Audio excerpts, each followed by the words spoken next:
Hello and welcome to another episode of The Scramble. Thanks for joining us. I'm your host, Jason Holly.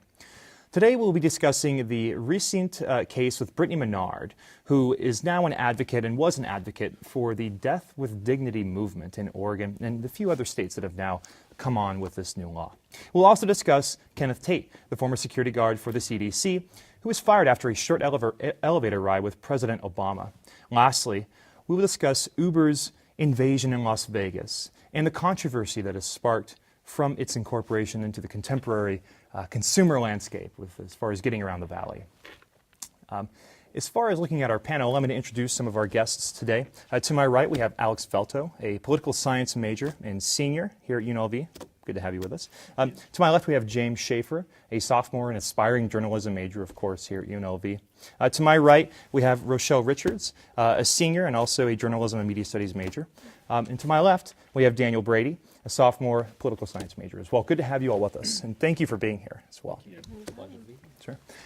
Well, let's start with talking about Brittany Menard, and who was an advocate for the Death with Dignity law that was enacted in prior years. A few other states, I believe 2 others, have now taken on this idea where if you are terminally ill, you can actually be prescribed medication that will essentially kill you at the time that you prefer to die, without having to go through the pain and struggle of dying from the disease. Brittany Menard had, of course, a very, very large brain tumor. It took up almost half of the right side of her brain. It was inevitable that she was going to die in about 6 months. She uprooted from California with her husband.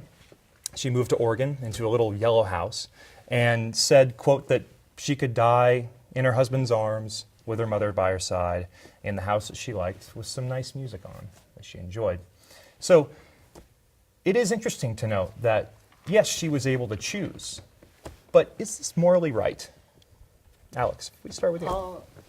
I think the kind of question of simply should someone have the right to choose kind of glosses over the larger issue, which is when you legalize euthanasia in a time of rising healthcare costs in parts of the country where people may not be paying for their insurance or paying for their medical bills by themselves, but they're on things like Medicare, you then put the onus on different healthcare providers to make the final decision.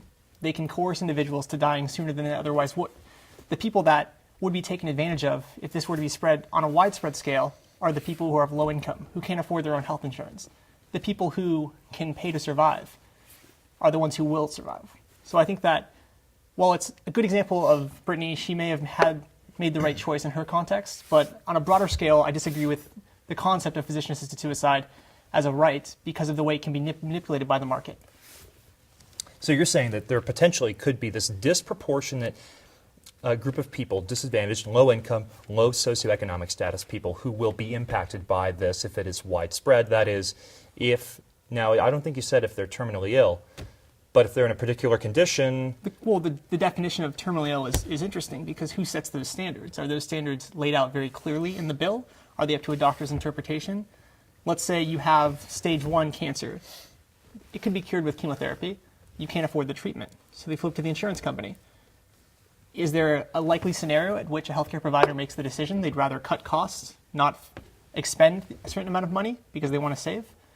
And at what point do they start coercing individuals to just accepting the inevitable and kind of taking the easy way out? Well, hasn't the Affordable Care Act changed that at all? I definitely think the Affordable Care Act has been a game changer in this because you've seen rising healthcare costs. Now, I think that... Because what I'm saying is they would have risen inevitably. I don't know if insurance companies... Now, correct me if I'm wrong. I don't know if insurance companies can say, well, Bob costs too much. We can't give him chemotherapy. Let's go ahead and let him die. Well, they used to say, we can't afford to give him chemotherapy, so we cut him out.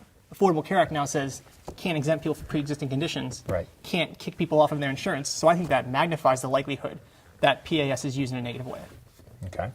Well, I didn't know that Sarah Palin was joining us on this panel with a few death panel talks, but I really have to disagree with you on that because you're really taking this more into the whole cutting costs. The whole thing with the insurance companies is they don't really get to decide what treatments you do anymore after the change. They really just get to say, here's the plan, here's what it covers, here's what you can take advantage of, and yeah, they can't really deny you because of pre-existing conditions, but I don't really see this whole kind of insurance company saying, well, let's push you towards this physician-assisted suicide, just purely because that goes way outside their purview. They're pretty much just like, here's your plan, and well, if you can afford the plan, we'll pay for your treatments. I mean, because they're really just betting that you're not going to get sick and that they're going to be able to make some money off of you. Rochelle, what are your ideas on this? My issues with this entire topic have nothing to do whatsoever with insurance or politics. It's more of a moral thing. I'm going to start off by saying I'm completely against suicide, but the suicide aspect of this particular story is not the part that bothers me. The notion of suicide being dignified or brave is what bothers me with this, because I don't think that taking the easy way out is considered brave in any way, shape, or form. Because what does that say about all of the people that have suffered and have, I can't even describe how the concept of people being brave when they're not even fighting, they're not even trying. And I know that it's not right of me to even imagine that I could possibly understand the amount of pain that anybody that has some type of terminally ill diagnosis is experiencing, because I can't even begin to comprehend the amount of pain that Brittany herself might have been in. But I do think that trying to say that I'm just, I want to be in control of how I die, and then having the media and everybody say that that's brave, I just think that's a real insult to everyone who lives their life out to the fullest, regardless of any type of diagnosis. And I just kind of think it's a big slap in the face to people. James, what do you think? Was she taking the easy way out? Was she essentially not living up to her fullest potential? Was she opting out essentially arbitrarily? Something we have to understand with these physician-assisted suicides or suicides in general is that all cases are different. They're not all the same. Should we even refer to this as a suicide? If you go to New York Times, if you go to CNN, if you go to even People magazine, they do not use the word suicide. No one has reported on this by using the word suicide. As a matter of fact, the only time the word suicide has been used is when Brittany herself was quoted saying, "I don't want people to think this is suicide." Is this suicide? She willingly took a lethal dose of medicine. When you do something and you know that the result is going to be death, whether or not it's physician-assisted or not, that is considered suicide. So if the result is death, then what is living? If you're told that you were going to die and, oh gosh, I hope you're waiting for a miracle, isn't that living enough of saying the same as a syringe? You know you're going to die in the next couple years. That's kind of a faulty way of That explaining it. that is. You can definitely achieve value having knowledge of when you'll die. You can enjoy life. The issue, reap benefits of it. The issue I'm trying to get to is what you were saying about brave. Not all cases are going to be brave, but the issue I'm trying to get to is that she was brave. I believe that, like you said, we don't understand. We can't possibly understand the pain, the day-to-day pain that a terminally ill patient has. I've read cases of patients agonizing with the imagery of bones being so divulged as if it was trying to escape their skin day to day, with every movement and every muscle healing and re-piercing. And that day-to-day pain can't be explained at this table. And what I'm trying to get to is the terminally ill patients. According to a Nightingale Alliance statistic, 55% of all terminally ill patients die consciously with that pain, as compared to the others that die in their sleep. And I don't agree with those patients dying that way. Now, I do understand that there should be certain limitations. If you're a child and the parent needs the consent, that makes sense. If you are mentally ill and you are asking for suicide, that makes sense not to cancel that out. But for those terminally ill patients, they're living that day-to-day pain. We can't possibly say we will deny them that right to escape a day-to-day hell. Well, it makes no sense. I guess I kind of have 2 points in response. To the point of denying them the right to die, they have the right to die on their own terms. I have beef with regulating it and legalizing it because of the way that industries, corporations can take advantage of that situation. Sure. To the point that you're talking about, though, in regards to people with mental disabilities, also in reference to the kind of narrative framing of the way physician-assisted death, maybe that was a better use of the term, I do think there's a problem with kind of, I guess, creating a standard where you decide that life is not worth living because you're debilitated. In this instance, she was terminally ill, going to die. But where do you draw that line? What about a person living with a disability? At what point do you say that your life can't be lived to the fullest because you're not able-bodied? so you might as well end it. I think that's a dangerous way. I give you full points for the explanation and definition of how we take that. But I don't think that should be an excuse for telling terminally ill people that we're going to put you on a waiting list until we figure it out. So I just want to clarify this. So your issue is actually not with the fact that these people, with giving people the right to choose if they want to live or die, but your issue is rather if we institutionalize it and get to like a certain point where if you cross this threshold, then you're allowed to die? I just kind of want to clarify. I guess, yeah, it would be the difference between legalizing physician-assisted death, which would imply regulations, and decriminalizing, which would allow but not regulate. Decriminalizing aspect means you don't have ways for health insurance physicians to kind of co-opt the goal of it. You can kill yourself. She could have done it by herself. The issue is when you have it on the books and have that law in place, how people take advantage of it to kill people that have a disability. It's a brand new form of eugenics. It's a brand new way of exterminating parts of the population that simply can't foot the healthcare bill. And I'm not saying we should blanket a law that says that any person that wants this death should have it. Like I said, those with mental illnesses should be further looked into. I mean, if you're not in the right place in mind, maybe you shouldn't be making those decisions since you have that illness for the rest of your life. But that should not detract that if you are living that day-to-day hell, that voice should not be not heard. I want to clarify by saying, even though I am totally against suicide in any way, shape, or form, I do kind of see the point where why make someone suffer. But like I said earlier, my issue isn't legalizing suicide. You know, it's your life. Do what you want with it. But my issue at hand was the death with dignity part, the death with her being brave. You know, I lost my papa to cirrhosis of the liver, which isn't necessarily anything as bad as a brain tumor or anything like that, but it still took a toll, and we still lost him because of it. And I had to watch him day by day slowly lose the color, but he lived his life to the fullest, and he went about his life and as if nothing was wrong, even though obviously he was going through an immense amount of pain.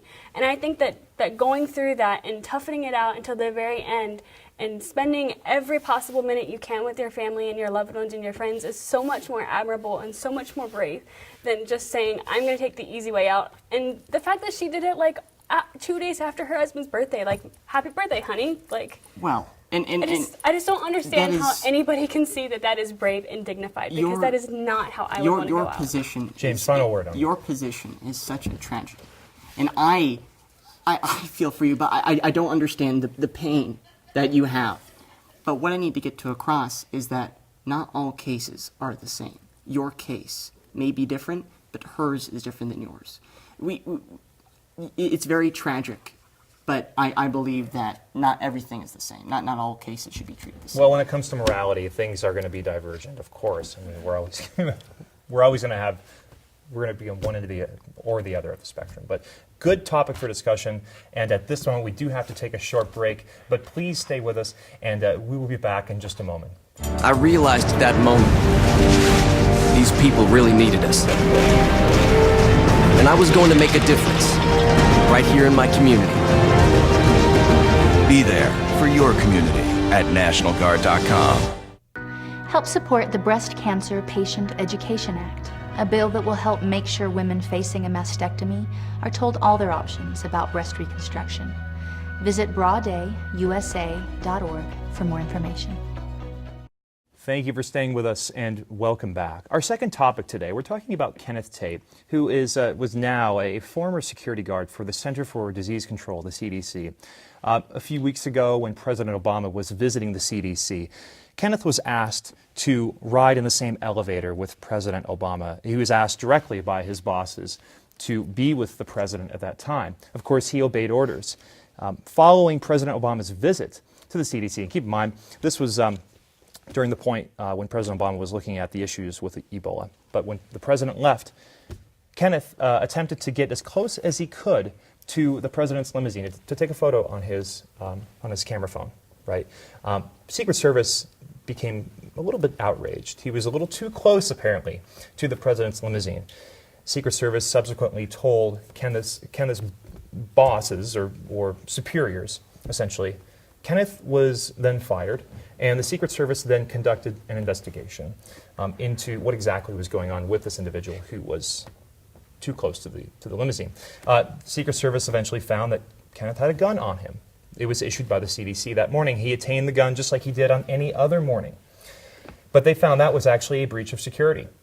And when you're looking at this idea, the fact that Kenneth was fired, the fact that he was with the president, that he did have a gun that was a breach of security, now, eventually, Secret Service started questioning, who was this person anyway? Who is this guy? After he was fired, there was no recourse from his bosses, essentially. They did not hire him back. The New York Times, a few weeks after this, did a story on Kenneth's situation.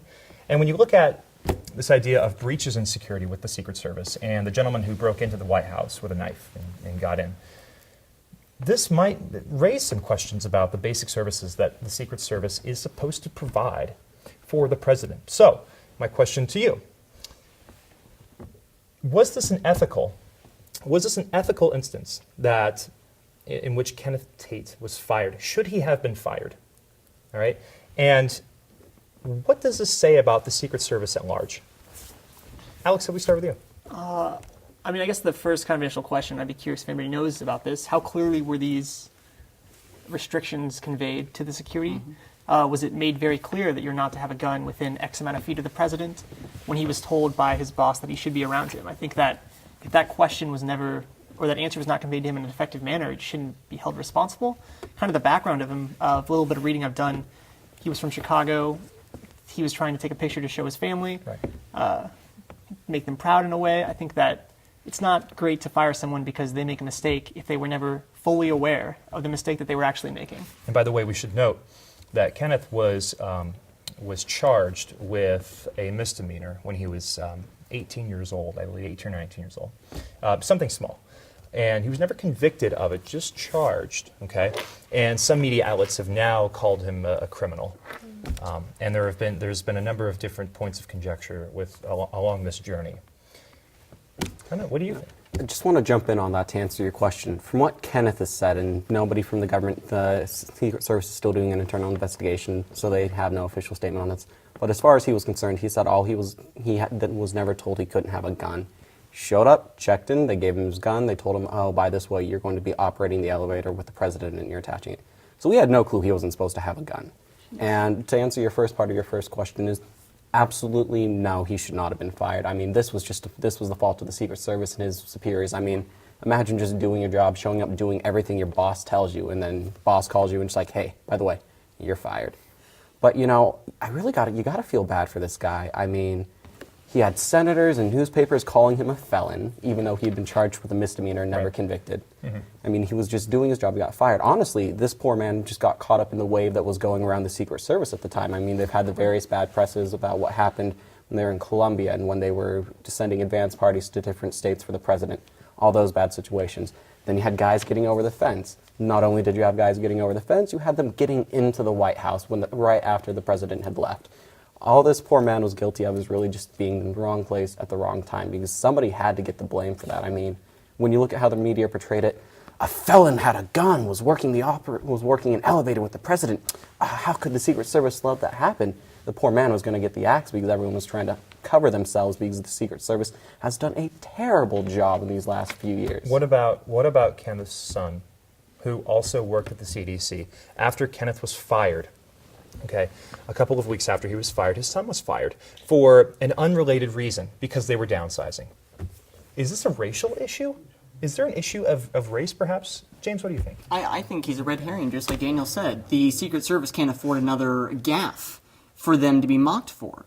But when it comes to his son being let go, I think the employer has the right to do as such.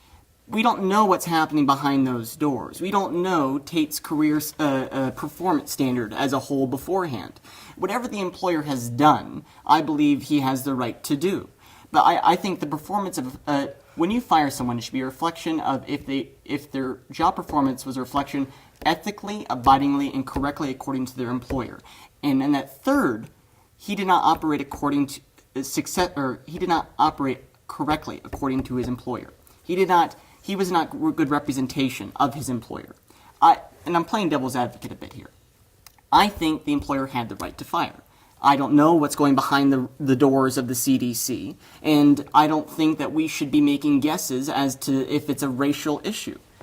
Unless one of us here is in those offices, I don't think any of us has a right to talk about why his son was let go. Rochelle, what are your thoughts? Well, I tend to agree with everybody but James here. I don't think the issue at hand, why they fired him originally, was because he tried to take a picture of the president in the limousine. And I think that's a really dumb reason to fire someone. Of course. And then after the investigation started, they found out that, he had the gun. And I think that they're just trying to make excuses for the original haste judgment of firing him. Now, obviously, when I read about this and heard about this, I didn't jump to racial conclusions at all. I just kind of was under the impression that the social services is basically trying to cover their butts, basically. But I don't think that he was a bad representation of his employer. According to what I've read, and obviously it's all based off of what Kenneth has said, and you can take what he has said with a grain of salt because you don't necessarily know if he's lying or telling you the truth. But based off of what he has said, he did not know that he was doing anything wrong. He did exactly what his boss told him, and he performed his duty like he was supposed to. And so I don't think based off of that, and then they can't even give him a reason why they fired him. They still have not given him a formal reason as to why they have fired him. Correct. And I don't think that that is okay in any circumstance, regardless of if it involves the president and the Social Security or the Secret Service, or somebody working at a retail job. You should give your employer, and as an employer, you should give your employee a reason as to why you have fired them. And they've yet to do that. Yeah. James, last word, and then we Sure. I believe being fired is up to the interpretation of the employer when it comes to the right of the employer. If he did have a right to fire him or not, I believe he did have the right to. The reason I get is stupid, yes. Now, for the formal explanation of why he was fired, sure, there isn't a formal explanation, but the explanation that we've all been agreeing with has been posted on every single news site 24/7. So if it is upon the employer to say that they need to give a formal explanation of why they were fired, I believe, yes, they should give one. But nonetheless, I think that it is the employer's right to fire up to the interpretation of the job performance of the employee. So what do you think the reason is? You said it's been posted everywhere. What do you think that the reason is he was fired? It's up to the interpretation of the agreed upon reason that we all believe is from what we've all heard, that he took a picture. But that interpretation is up to the employer, not us. All right. Well, on that note, keep that dialogue, and we will bring it back for a forthcoming show. But for our final topic, quickly, if we could discuss Uber moving into Las Vegas. Uber, the ride-sharing service, tried to come into Las Vegas in recent weeks. It was shut down by a court order. Drivers were fined. People are losing money. What's going on here?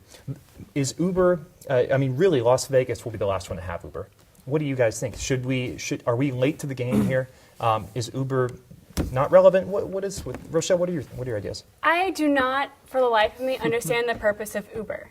I don't get it. I don't see what the big fuss about it is. I understand that people are afraid to do public transportation. I'm one of those. I refuse to ride a public bus.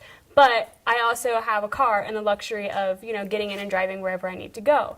But in an area like Las Vegas that's such dominated by taxis, I just feel like bringing in something like Uber is just taking away from jobs that have already been established here. And that's like bringing it into New York City, which I don't know if they have it there or not. They do. But I just feel like the main thing that you know about New York City is you have to catch a taxi. Like, that's just how it works. People don't have cars in New York City.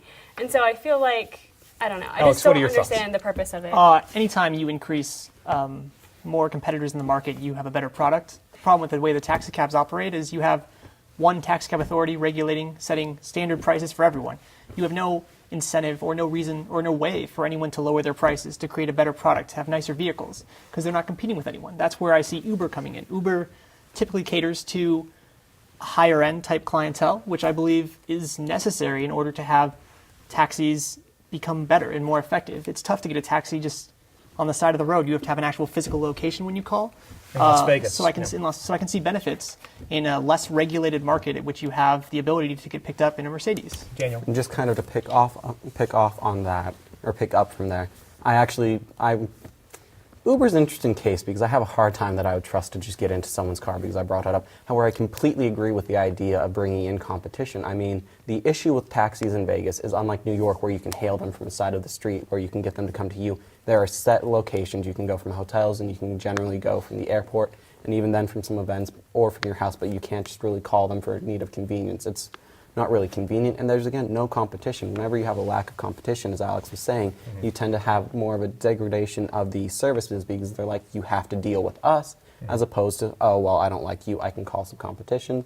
Plus, it's a little bit cheaper than going with the taxis because they kind of just do their own cost, where taxis are forced to take a minimum. And drivers are also rated too by stars, so you can look up specific reviews on each driver and see which one's better, which one's worse. Interestingly, customers are also rated, which brings in a very unique regard in terms of, will there be some sort of racism? Will there be any type of biases predicted off of the way someone appears?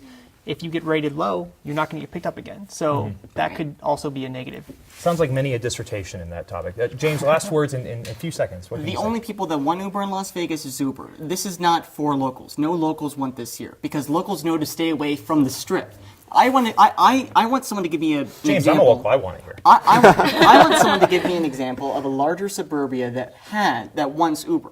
I mean, Las Vegas is there are Las plenty, Vegas proper. James. I mean, look at Dallas. at Daly City next to Okay, San but Francisco.